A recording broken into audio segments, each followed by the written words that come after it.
What's up YouTube, this is Harvey 1997 here, coming at you today with a card discussion on something that just got leaked on YG Organization. So, DD players, rejoice, you're getting the structure deck. You probably already know about that though, you were getting it in, I believe, January. But, if you want to wait a little bit longer, yeah, DD's waiting for support, you're probably used to it by now. You can get this new card coming out in Maximum Crisis. That's going to be not the next set force, but the one after that. I'll go ahead and let Reiji explain what this thing does. ここで私は永続トラップ、常闇の契約書を発動。この契約書を持たない者は、モンスターを対象としたマジック、トラップカードを発動できず、またフィールドに存在するモンスターを素材として、融合、シンクロ、エクシーズおよびアドバンス召喚を行えない。You catch that? Yeah, let's one more time. この契約書を持たない者はモンスターを対象としたマジックトラップカードを発動できずまたフィールドに存在するモンスターを素材として融合シンクロエクシーズおよびアドバンス召喚を行えない。 Yeah.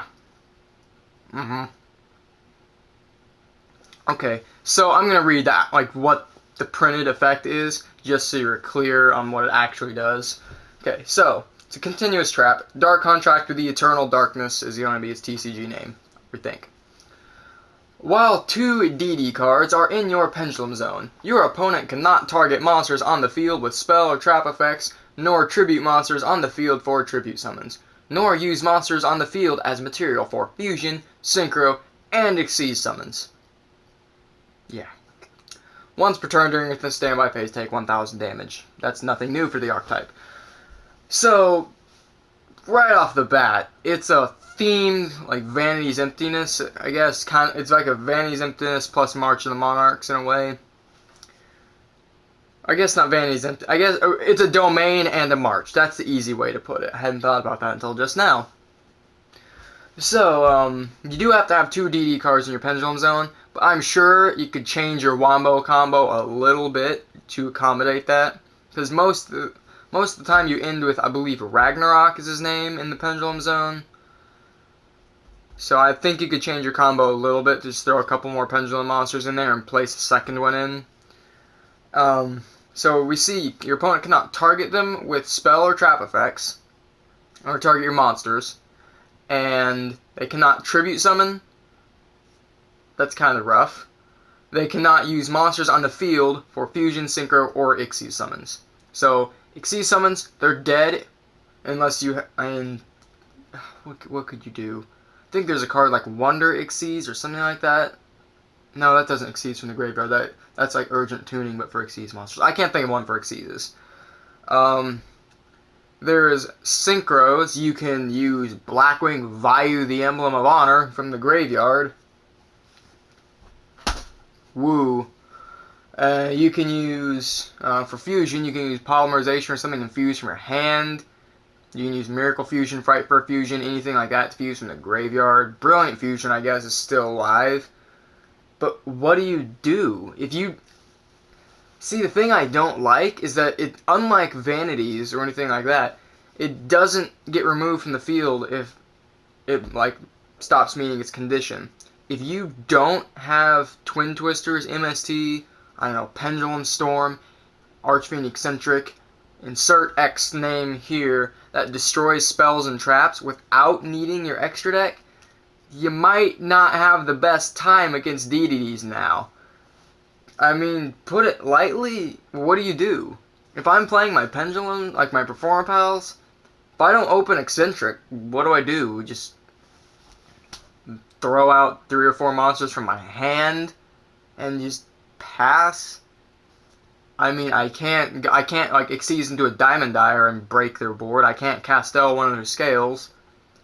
I mean, that's tough to deal with in this game right now.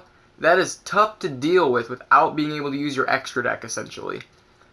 I mean, I don't know, I just can't think of really what most decks will do against this. It's like if you don't have an out, you might just lose, because DDD's once they go off, they can go off again fairly easily, assuming their board hasn't been completely obliterated. By this point, you probably likely still have a couple more monsters on your board, ready to either put pressure on or do more special summons. Whichever, it doesn't even matter.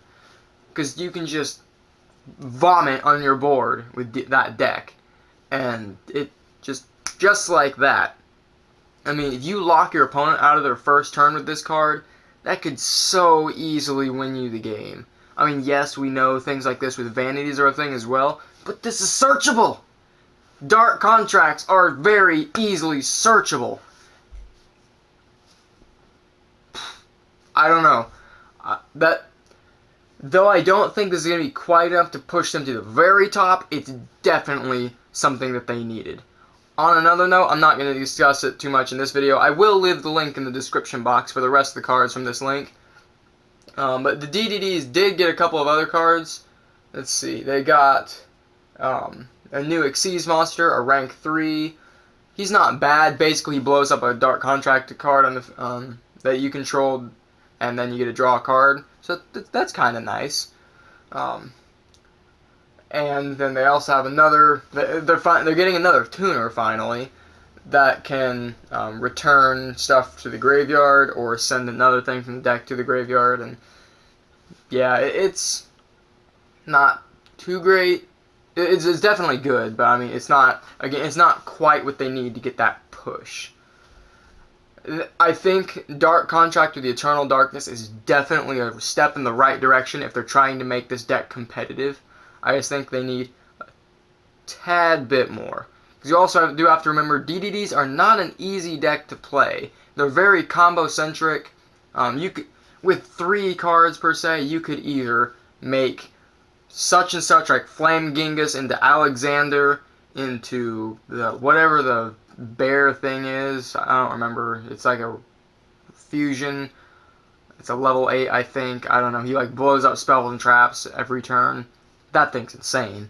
You could, or with those same 3 cards, you could just like, I screwed up a little bit. Summon 1 fusion monster past turn. Yeah, I don't know. You need a lot of experience with the deck as well to know what you're doing. You have to be able to look at your cards, be able to say, this is what I will do. This is exactly how I will do it. Because if you try and make up your mind in the middle of it, you can so easily mess up. Nonetheless, though, I definitely think this is the support that DDDs needed. So anyway, guys, tell me in the comment section below what you guys think about Dark Contract with the Eternal Darkness. If you're hyped for DDD support, let me know. I can try and do some more videos on it. I'm not too experienced with the deck, but I do know how it works. Make sure to give me a like if you guys enjoyed this video, subscribe if you want to see more, and I'll catch you in my next video.